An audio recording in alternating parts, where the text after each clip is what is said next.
camera. It's the nasa tote bag pa. Ayan. It's the hindi makuha. Ayan.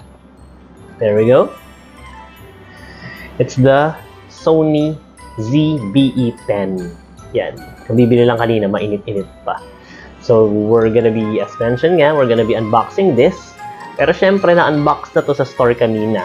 Kasi syempre, pag bibili ka ng gadget or electronic equipment, kailangan mong pabuksan, kailangan mong ipatest. Wala namang bumibili ng gadget or other electronic equipment na hindi pinapatest, diba? Syempre, imposible yun. So, yan.